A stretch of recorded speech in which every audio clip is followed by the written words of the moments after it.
Good morning from Cebu, Philippines. Well, it's the first day of my holiday. It's school holiday time, and I thought I'd take a nice relaxing trip to Cebu, Philippines. And I did not expect to be on the street at 1:30 in the morning, wondering if it was safe to go back up to my hotel room. So what happened last night? Around about 1:30 there was a minor earthquake here in Cebu. It was actually in the north of the island, but it of course, sent a little bit of panic, and I didn't even notice it. I was sound asleep, but my wife, who's back in Bangkok, called me at 1:30, woke me up and said, "Get outside, there's an earthquake." And it was a bit of minor panic, I suppose, from most people. Major panic from my wife, as usual. And so I was downstairs waiting with a whole heap of other people who were staying in the condo where I'm staying, not quite knowing what was going on. Now, the background is that there was an earthquake here in the same location in the north of the island of Cebu just a couple of weeks ago, which was much larger and was quite bad, actually. And then another week later, there was one in Davao, the large island to the south of Cebu. And this is a sort of a pretty common thing in the Philippines.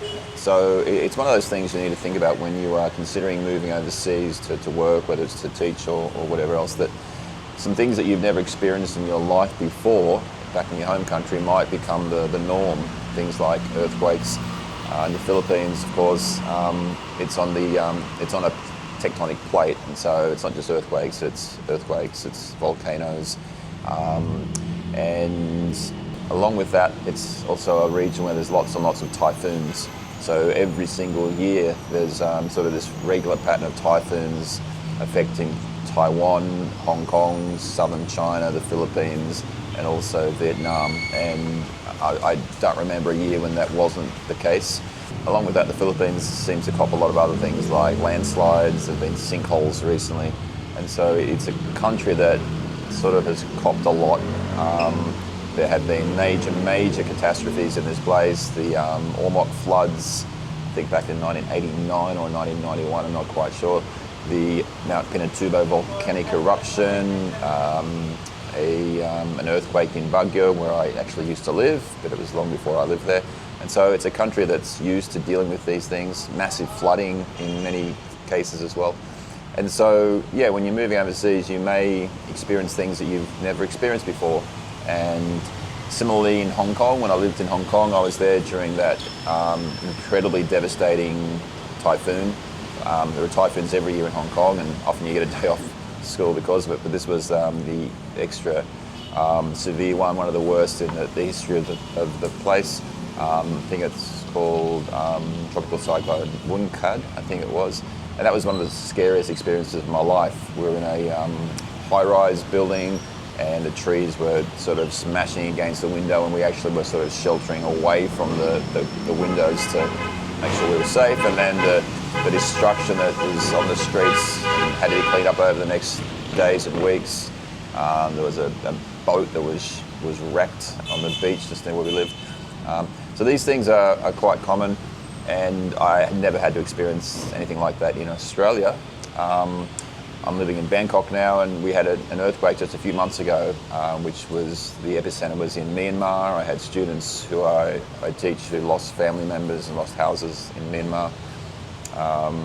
And there were people who lost their lives in Bangkok as well. And I was walking along the street at the time when the earth started shaking. So these are things that,